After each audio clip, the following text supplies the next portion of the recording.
for 6 months. Yeah, yeah.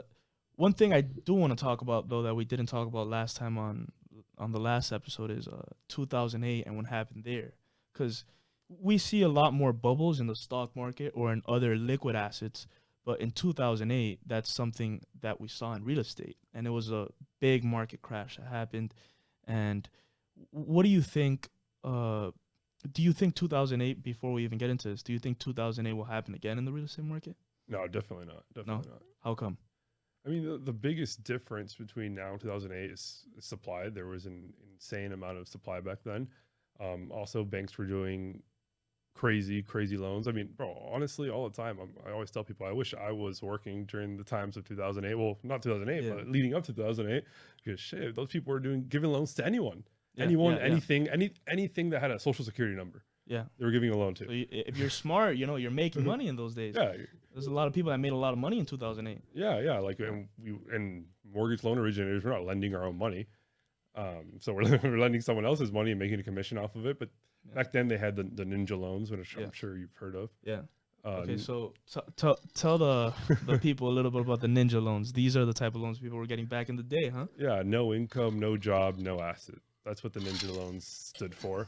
And so that meant basically anyone could get a loan, and those loans, I mean, they'd be at 100% LTV. You could buy a property without putting a dollar into it. In some cases, even getting money back.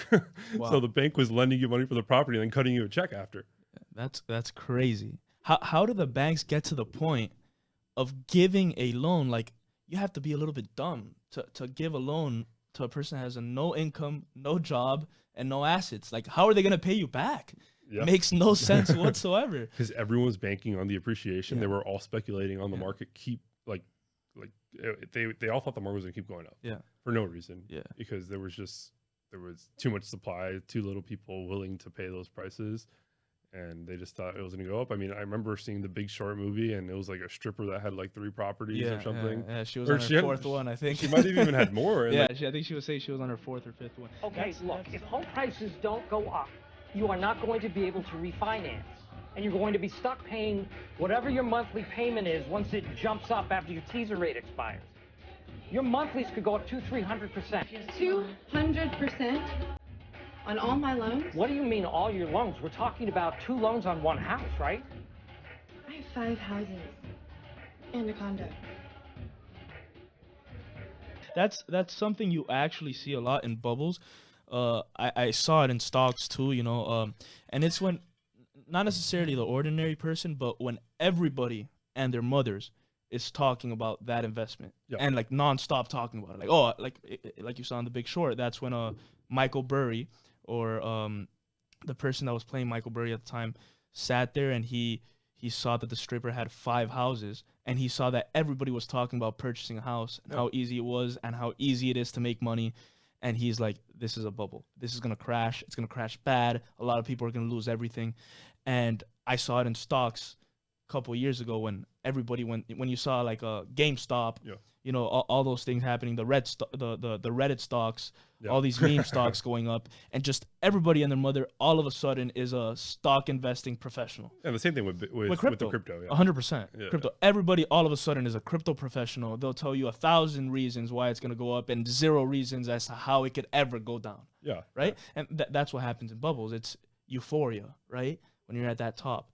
So the thing is that back then, like, they were buying real estate and they had no game plan at all. I think it's a lot different now, because if anyone watching this has gone on a loan, it is hard. They ask you everything. Bro, everyone I do a loan for, I basically know everything about them. Yeah. Like everything, bro. I did a loan for you, and bro, you know every little detail about like me, how many questions did I have to ask you? Like it how was many papers on papers for like a couple of weeks. Yeah, it's not easy to get a loan. Yeah. Like, we try to make it as simple as possible, but it's not easy. So it's a lot different than before. And I don't think there'll be as many defaults as there were back then, because people were just buying properties. They weren't renting them out. There was no game plan. The only game plan was to buy now and flip it and just sell, but flip it and not add value. Yeah. Just try to buying it, hoping some other fool will sell it to you, will buy it from you at a higher price. It's the greater fool theory, which is That's true. Right. It's the who's gonna be the greatest fool of them all that's gonna catch it at the top? Yeah, That's basically it. Like a lot of people made money. Don't get me wrong. definitely. You're not investing though. Again, you're speculating on. You could have been the last one. You were just lucky Yeah, that you were one of the first ones or ones in the middle, not the ones at the top that ended up losing everything. yeah. I mean, a lot of people made a lot of money Yeah. speculating on things. 100%. Before. So I think that's the main difference between now and back then. Like a lot of people right now definitely think real estate's a good investment, but there's really a strategy behind it now. Yeah. I don't think there's that many people saying, I'm going to buy this property and pray to God every day that it's going to go up in value. I think people have different strategies like buying them, renting them out. But something that I think could be a little bit dangerous for people going forward is the Airbnb investing. Okay, how come? Talk to me a little bit about that. A lot of people they think Airbnb is cool, which it is pretty cool. A lot of people like the idea of like having a nice property, and especially like out of state Airbnb investing. They're like, oh, I could visit Miami every once in a while when it's not rented. So they look at that. I mean, they think that's sexy. It has like a sexy approach, but they also have insane valuations. You know? Yeah. So they're willing to pay a lot more just valuing it off how much it'll produce in Airbnb essentially, right? Yeah. I mean, which like you could make money from it. I'm sure people in the last few years have been making money, but going forward, I don't know if a lot of people are going to keep traveling as much as they did. Okay. Like there might not be that much more influx of travel. Like we had the most travel ever probably in the last year and a half, just because no one traveled during COVID. They had a lot of money saved up. But what about when that money dries out? What about when the PVP money dries up? Yeah. But let me ask you something to play devil's advocate here. A lot of the Airbnb prices that I see when I go, for example, when I go to New York or if I go to California, sometimes they're cheaper than a hotel on a daily rate. So, for example, if you're getting on a property that you might be able to rent for $3,000 a month, and that property is now renting daily for $400, and a similar hotel might be at $600. Yeah. So I think it's that's why the comparison would be different from rents there. But at the same time, you have a lot more expenses that go into Airbnb, which is that's the negative about it. Yeah, Airbnb is isn't just like the regular real estate investing, which you buy the property, rent it out, and that's it. Yeah. Airbnb is more like a job. Yeah. I think you could make money on it definitely, but I think you should just have like a plan B. You know, like 100%. Like let's say the Airbnb doesn't work out, I could rent it on a 12-year lease and I'm still going to cash flow or at least break even. Okay. But if you're going to be underwater doing that, I don't think it's a good deal. I think the traveling is probably going to slow down. I prefer to stay in hotels also. Yeah, I prefer to as well, but I'm just saying there's some people that want to travel on a budget or something. Yeah.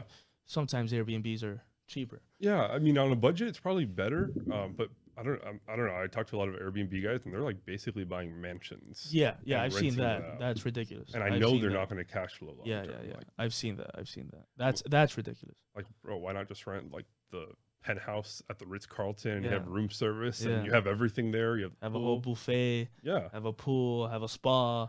Yeah. You have the room cleaners and all of that kind of things. You have the little mini bar.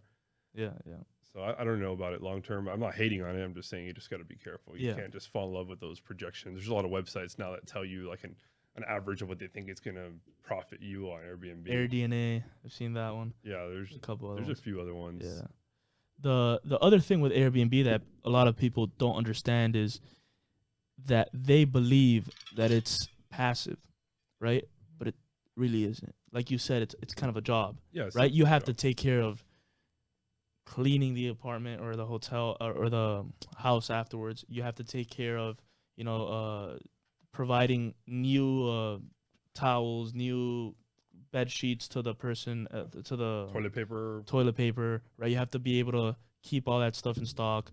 You have to be able to have a person check in, check out, give them the keys, or if you don't have a lockbox, right? You have to have a whole system, and you could make it passive if you scale it, right? If you have a Airbnb manager, which a lot of people do. Yeah, which is pretty sweet. Yeah, that's different though. But a lot of people that are getting into like, oh, I'm gonna buy one property and put it on Airbnb, you're gonna be working a lot more than you think. Let me tell you. Yeah, I have like the apartment I bought. I have it on Airbnb right now. But what I realized, I was having it on short term, like people renting it out for weeks or 2 weeks, and I said this is extremely annoying. So I said like the minimum rent that you can have is at least a month. So you can rent on a month-to-month basis, and I've had people that I just signed a 6-month lease right now with somebody that found me on Airbnb. Nice.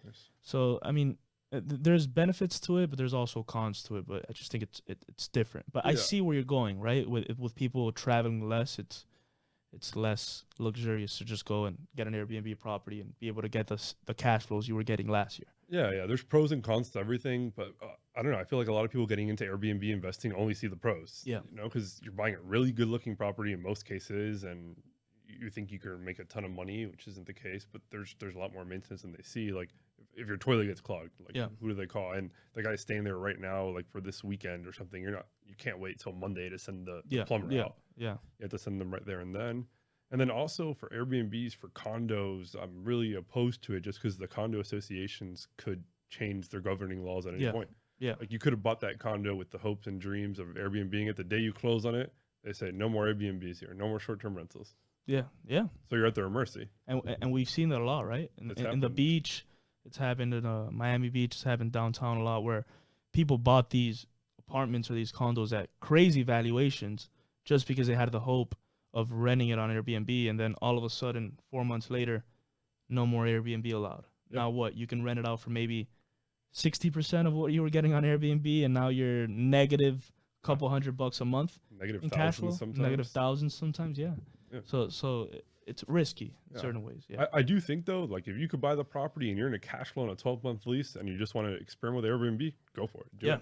Make the money while you can. As long as if you have to turn it into a 12-month lease, you're still going to break even at least. Yeah. Or in certain areas that are very, I could see where Airbnb would work on certain areas that are very like touristy, where you don't think, like for example, like in Vegas, maybe an Airbnb in Vegas where it doesn't matter, tourism there is never going to stop. Yeah, People are like always Disney gonna be World traveling. too also. Disney World, like something there, you're not going to see traveling stop there, no matter what. Yeah, you're Right. not. So areas like that, I think it's specific to the area you're in. I don't know. I just have always thought I like hotels better. You know, get the rewards. Yeah, I like hotels better, 100%. I like staying in hotels better. But for big groups also. Yeah, it's big good. groups. Yeah, if you're gonna get I would rather get a cabin if I'm gonna go like to ski or snowboard, Colorado with a big group. Yeah, then I'd rather get an Airbnb on a big cabin. Yeah. Cabin, we all go together instead of all of us getting separate rooms in a hotel, right? Yeah. Or getting if you're going to Europe or something, if you're going with a big group, it makes sense. One thing I wanted to ask you though, let's say there is a market crash.